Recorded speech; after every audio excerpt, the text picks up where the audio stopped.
Y bien amigos, estamos de regreso ya.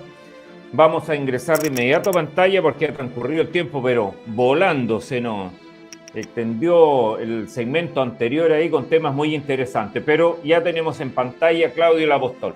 Querido amigo, bienvenido. Disculpe la demora ahí, pero habrá estado entretenido también escuchando. Su tema está abierto, reforma tributaria, cambiamos totalmente la temática ahora y lo dejamos a usted. Bienvenido, Claudio Lapostol, a Foro de Chillán 2023. Hola, ¿qué tal? Buenos días, Tomás. Buenos días, Freddy. Saludar a todas las personas que nos están escuchando. Muchas gracias por la invitación, Freddy y Tomás. No sé si quisiera compartir un poco una presentación, y lo mío va a hacer un análisis de lo que se está proponiendo hoy día en lo que es la reforma tributaria y lo pésimo lo que puede ocurrir si esto se aprueba respecto de las economías que llevan los países, que son las microempresas. Y la segunda parte, las pensiones, la verdad que lo que finalmente quiero resumir son propuestas e ideas de lo que debiéramos hacer para tener una buena pensión para nuestra gente en una mirada a largo plazo, puesto que lo que ocurre es que las pensiones, muchas veces cuando ustedes escuchan a las fuerzas políticas, que la verdad que dejan mucho que desear hoy día, las fuerzas políticas no logran mirar más allá de 20, 30, o sea, no miran ni siquiera 15 años, 10 años, y la verdad que los temas de pensiones hay que mirarlas alrededor de al menos 30 años. Entonces, en esta presentación quisiera partir con la reforma tributaria, propiamente tal, y después con una serie de ideas que podríamos ir haciendo acá en Chile y que pudieran redundar en una mejor pensión para todos los ciudadanos chilenos. Eso es lo que quiero plantear. Entonces creo que uno tiene que mostrar acá un presentar, voy a cliquear, si no me voy a ir hablando lo que tengo que hacer. Hoy día el contexto general en lo que estamos hoy, para todas las personas que están escuchando, nosotros hoy día estamos en un tema de reforma tributaria, que nos encontramos con un ataque fortísimo de parte de la izquierda que nos está gobernando hoy día, y respecto de recaudar lo máximo posible en situaciones que antes no se recaudaba. Y eso hoy está absolutamente contrario a lo que hace el crecimiento a las pequeñas empresas. ¿Qué es lo que pasa con eso? Hoy día se generan frases que no hay que dejar de escuchar, ¿ya?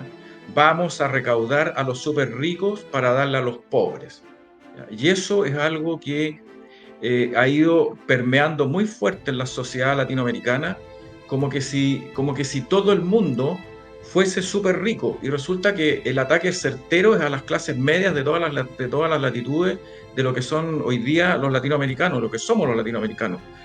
La verdad que el tema de los súper ricos es una situación que lo vendieron muy bien, y hoy día obviamente que la gente lo tiene muy anotado y muy como que se justifica.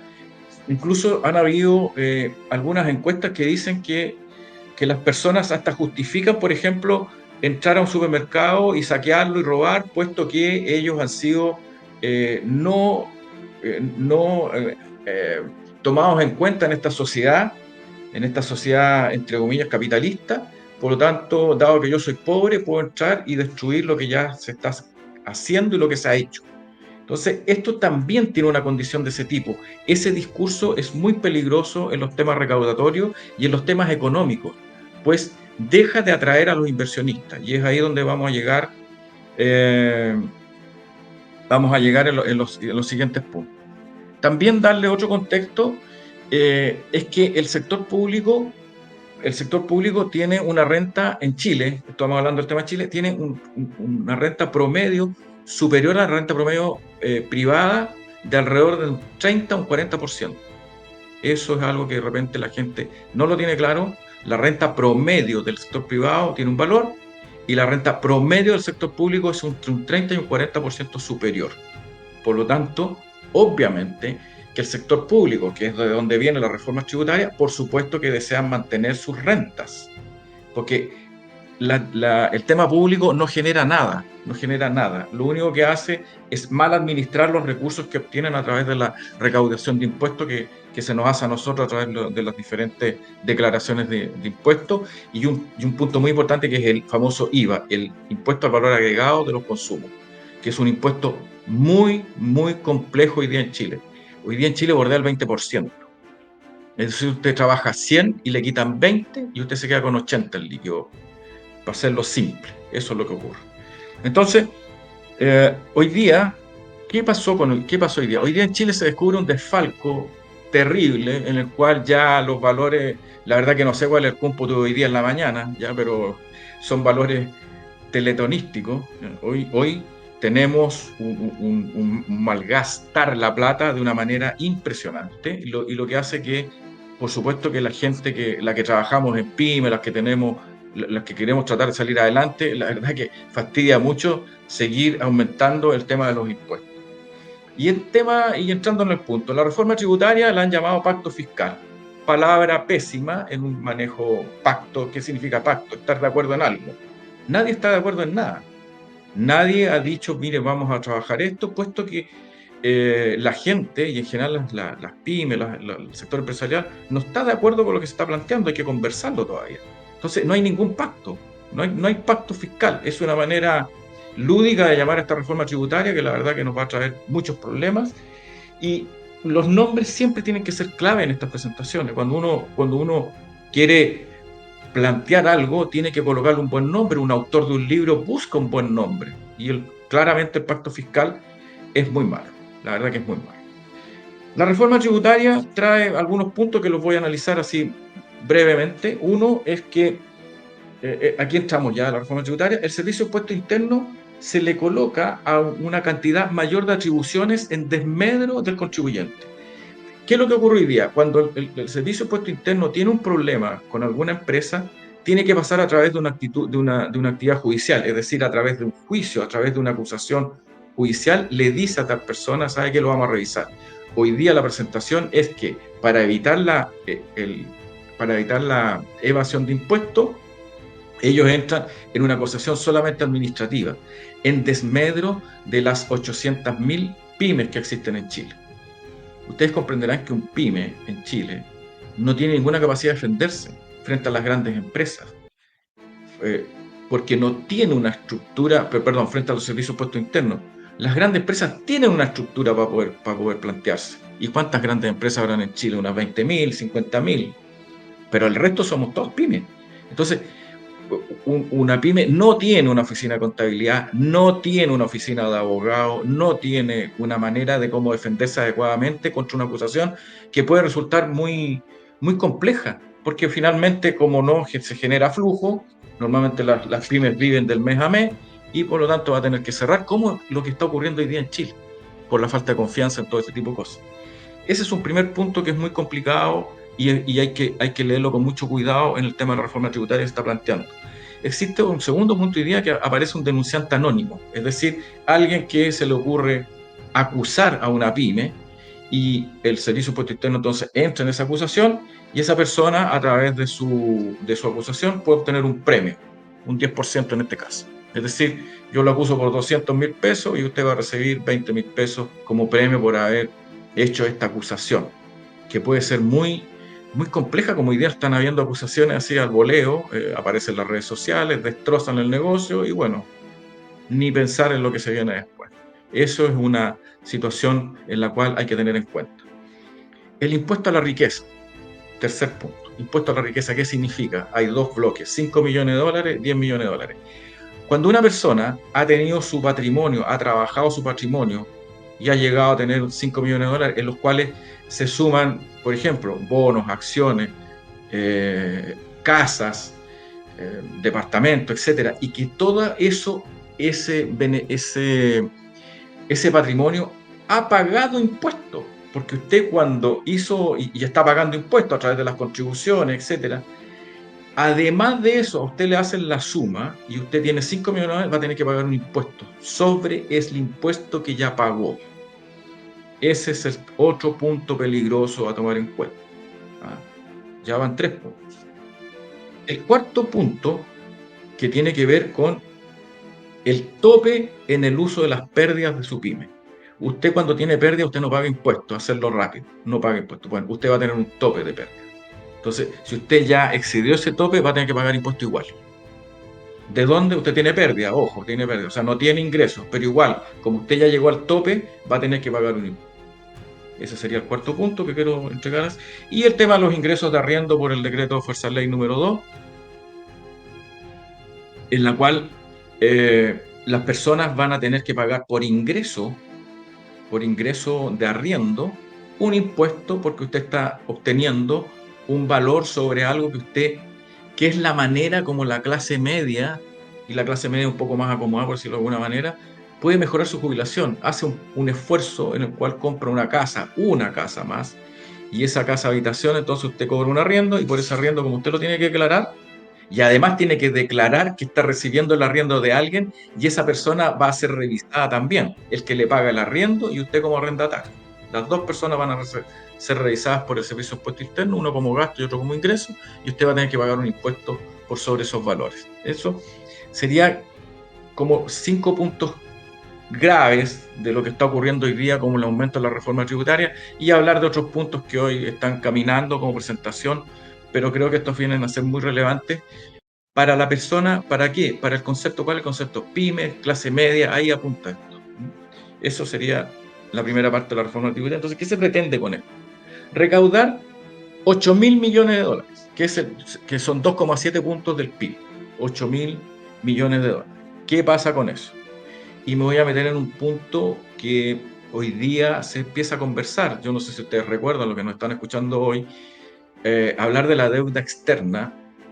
En Chile no era tema, hoy día sí. Hoy día es el 81,3% del PIB, es decir, alrededor de 235.000 millones de dólares es la deuda externa. Llámela como quiera, llámela pública, privada, pero hoy día la deuda externa nuestra es de 235.000 millones de dólares, una cifra bastante alta, es como el fondo de pensiones que tenemos hoy día, y eso es lo que vamos a tener que nosotros entonces regular y pagar de aquí para adelante. El servicio de esa deuda, el recaudar 8.000 millones de dólares, casi no alcanza a pagar ese servicio de deuda, esos 8.000 millones de dólares en este tipo de cosas. Entonces, hoy día, una persona que nace en Chile hoy, una persona, una guagua que nace hoy en Chile, entra con una mochila de pago. Esto es como el caso de la universidad. El chico sale de la universidad y entra con una deuda para poder entrar al mundo laboral. Acá lo mismo. Acá una persona viva, un pequeño ser que nace en Chile, entra con una mochila de pago para su vida laboral. Eso es lo que pasa hoy día, producto de esta deuda externa. ¿Y por qué es importante? Por lo que planteé antes, puesto que esta recaudación ni siquiera va a lograr pagar esto. Y algo más grave que hoy día está sucediendo. Fíjese usted hoy que hablamos mucho tiempo que el cobre era el sueldo de Chile. Codelco no es capaz de generar una utilidad de 130 millones de dólares, ni 200 millones de dólares. O sea, nada. Hoy día la verdad que Chile se ha contractado, o sea, está con una contracción económica potentísima. Es una situación muy compleja cuando uno sale y mira para afuera, ve otros países cómo están haciendo sus inversiones, cómo están mirando a futuro, incluso países de corte socialista que tienen claro que el tema de la inversión es lo que hay que hacer, y con discursos de invitación a venir a invertir o hacer que el chileno invierta. Frases complejas del ministro Marcel que me ha decepcionado tremendamente. Un hombre inteligente, pero que optó por el discurso político del Partido Comunista, como lo están hoy día monitoreando, cuando dice que los inversionistas extranjeros van a ser bien tratados. Y la pregunta es, ¿y qué pasa con los inversionistas chilenos? ¿Cómo van a ser tratados? Porque aquí el tema de las frases hay que tomarlas con mucho cuidado. Cuando yo digo algo, ergo, allá, la otra parte, algo hay que decirle. Aquí la frase tiene que decir: al inversionista extranjero lo voy a tratar bien, y al chileno también. Eso es lo que hay que armar. Pero eso no está dicho, eso no se dijo. ¿Ya? No se dijo en ese minuto. Entonces, estamos en una cuestión muy compleja. ¿Qué otro tema pasa con la reforma tributaria que podríamos haber hecho, por ejemplo? ¿Por qué seguimos tratando a las pymes igual que como si fuesen grandes empresas? ¿Por qué no hacemos una reforma tributaria en la cual efectivamente hagamos una diferenciación, puesto que las maneras como se trabaja son diferentes? ¿Por qué no hacemos eso? ¿Por qué no generamos situaciones impositivas en las cuales vayamos a la proinversión? generar, por ejemplo, una situación de diferimiento de pagos de impuestos, pero a un plazo razonable, 3, 5 años. Yo no estoy planteando que no se paguen los impuestos, sino que yo le digo a la persona que quiere invertir y partir con el emprendimiento, no me pague los impuestos ahora, páguemelos después, en diferido, pero páguemelos, pero después. Le ayudo en eso. Pero no existen esas cosas. Hoy día estamos en inversiones, en inversiones en inversiones que vienen a la baja, alrededor del 47% no está bajo el nivel de inversión en Chile. Entonces, todas esas cosas hacen que una reforma tributaria como la que se está presentando, que es pro recaudatoria y no pro inversión, la verdad que yo le veo un punto que no vamos a tener ninguna cosa para poder trabajar de buena manera. Ese es mi comentario sobre la reforma tributaria hoy día en esta primera parte. Quiero entrar ahora al tema de la reforma de pensiones y por qué es importante el tema de la reforma de pensiones. Porque efectivamente hoy tenemos algún grado de complicación con las pensiones, sí, por supuesto, porque la mirada ha sido muy cortoplacista. Las pensiones uno podría colocarlas, y aquí me habría encantado haber colocado la foto. Si ustedes hagan un dibujo, el siguiente dibujo, hagan una base, después el piso 2 sería el ahorro propiamente tal, y el piso 3 sería el ahorro extra. Entonces, la propuesta que yo estoy haciendo y que calculé y que lo vi y que lo hago, es primero sobre la base. ¿Qué significa? Entreguémosles a todos los chilenos una pensión base, que hoy día se llama PGU, pensión básica, llámela como usted quiera, pero definamos un valor. El cálculo que yo hice y que tengo hecho y que se los puedo mandar Freddy cuando quiera, es que si tú asumes que por cada chileno que nace, tú colocas una cuenta de 3 millones de pesos, que todos estos valores yo los pasé a UEF después para deflactar la inflación. Si tú colocas por cada chileno 3 millones de pesos, vamos a hacer la base, vamos a hacer la base de la vulnerabilidad, es decir, todos los chilenos van a tener al menos el valor que yo les voy a indicar.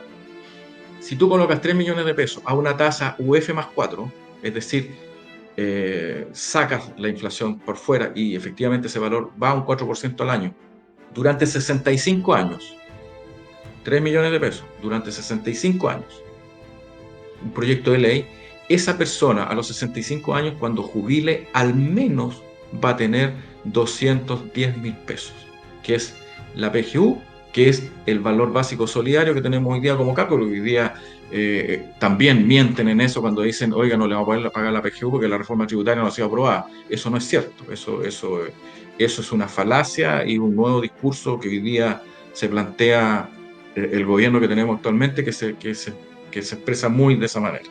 Si yo tengo eso, genero entonces hoy una figura en la cual voy a tener que invertir 800 millones de dólares al año durante 65 años, y eso van a significar 230.000 millones de dólares, lo mismo que la AFP. ¿Estamos? Entonces, ¿qué es lo que ocurre ahí? Si yo tengo eso, voy a tener al menos eso en las personas. Un dato técnico: los 95.000 empleados contratados por el gobierno, los nuevos contratados, nos cuestan al año a nosotros, escuchen bien las personas que nos están escuchando, 2.100 millones de dólares al año. Y aquí yo estoy hablando de un proyecto de 800 millones de dólares. O sea, está financiado. Está financiado. ¿Y qué son 800 millones de dólares? El 0,93% del presupuesto. Por lo tanto, creo que es una idea razonable para poder hacer. ¿Pero por qué no se hace? Porque los políticos no existen hasta los 65 años. Por eso no se hace. Pero como estamos en una reunión técnica política, creo que técnicamente lo podemos hacer. Eso es una propuesta real, precisa, y en la cual solucionaría el problema de la vulnerabilidad. Tendríamos a todos los chilenos a la vuelta de 65 años, obviamente que yo no voy a estar en la tierra, pero los tendríamos a todos por lo menos una base. Esa sería la primera propuesta. Segundo punto, el ahorro probablemente tal, subir del 10 al 16%, que es lógico hacerlo. ¿Y eso qué significa? Que vamos a tener entonces una mayor cantidad de dinero, en la cual una renta de 800.000 pesos va a tener 650 a 700.000 pesos de jubilación al momento que esté, siempre y cuando haga los 40 años sin lagunas y todo lo demás. Eso es efectivo. Pero ¿dónde está el riesgo acá en la reforma de pensiones? que ese 6%, este gobierno lo quiere colocar a un fondo común. Y es ahí donde hoy, al parecer, este gobierno no está escuchando que 7 de cada 10 personas no quieren hacer eso, lo quieren tener para ellos. Entonces, ¿en qué estamos? ¿Estamos escuchando a la gente o no lo estamos escuchando? Yo personalmente no estoy disponible, y creo que muchas personas no estamos disponibles para colocar el fruto de mi trabajo, del trabajo suyo, en 6 puntos, para que lo tome una persona que ni siquiera conoce, capaz que se lo den a personas que han sido vándalos, etcétera, una serie de situaciones que han ocurrido en este país, y por lo tanto voy a colocar un trabajo de 40 años a alguien que lo va a administrar mal, no lo va a administrar bien. El Estado no administra bien. Por lo tanto, ese 6% Claro. hago una segunda propuesta. ¿Cuál sería? Cuando la persona se esté jubilando, que esté y diga, ¿sabe qué? Yo estoy disponible para colocar mi 6%, o yo estoy disponible para colocar un 3% en este fondo, Le quiero decir que ya al menos tiene el 30% de la gente. Pero también quiero augurar algo más, que cuando la persona tenga esa opción, no va a querer entregar nada. Porque la gente finalmente, cuando tiene claro que le van a sacar algo de uno y cuando se siente realmente, no lo va a querer hacer. No lo va a querer hacer. La mejor manera de explicar el tema de cuando a uno le sacan impuestos, porque en el fondo eso es lo que esto es un impuesto escondido, ¿no? Ya, esto de sacar el 3%, el 6% de mi fondo es un impuesto que está oculto. Miren, la mejor manera de explicarlo, y por favor explíquenselo a sus niños chiquititos, cómprenle un helado, un cono de helado, pero antes de dárselo, denle una mascada alrededor de un 30%. Y después pregúntenle y véale la cara a su niñito que le están entregando el helado y vea lo feliz que va a estar después de que usted le quitó esa parte del helado. Acá ocurre lo mismo. Cuando usted le quita a la gente sin ninguna posibilidad de elección, usted está generando una sociedad en la cual se va a enfurecer, se va a enojar. Diferente es que yo tenga la opción de elegir. Y los gobiernos de izquierda que estamos hoy día no nos dejan elegir. ¿Por qué tengo que escoger? ¿Por qué me tienen que decir dónde tengo que colocar a mis niños? ¿Por qué tienen que decirme lo que tengo que hacer? ¿Por qué tienen que decirme las cosas que tengo que pagar? ¿Por qué? Cuando yo tengo la libertad de poder hacerlo. Y eso es un poco el camino que tenemos que llevar nosotros con nuestro relato y explicarle a la gente muy bien qué es lo que empieza a ocurrir. Eso es la parte del ahorro. Entonces tenemos dos bases. La base, la que les dije, la parte del ahorro, y los extras, que hoy día están, los APB, seguros, etc. Yo sería partidario de eliminar todos los topes, de manera tal que yo vaya colocando los ahorros como yo quiera. Hoy día no sé si ustedes saben, pero los APB tienen un tope de 50 UF al mes. Yo le diría a la gente, ¿sabe qué? Coloque toda la plata que quiera, si por último es un ahorro. Es un ahorro para que el Estado después ni siquiera se preocupe de mí. Como yo ahorré bien, no importa, no se preocupa de mí, se preocupan de otras cosas. Claudio. Ya tiene asegurado la base. Claudio, bastante claro el tema. Y bueno, mucho más que conversar todavía, porque esto quedaron varios puntos pendientes ahí, pero el tiempo pasa y ya tenemos en pantalla, vamos a incorporar a nuestro diputado Gonzalo de la Carrera también ahí para que lo presentemos y dándole las gracias también a Claudio por su participación hoy día, por la clase magistral que dio respecto a la reforma tributaria, un tema que está pero candente en nuestra política nacional. Gracias, Claudio, por participar en Foro de Chillán 2023. Te agradezco, Fred, te agradezco, Tomás, y que le vaya muy bien a Gonzalo. Muchas gracias, muy amables. Que estés muy bien.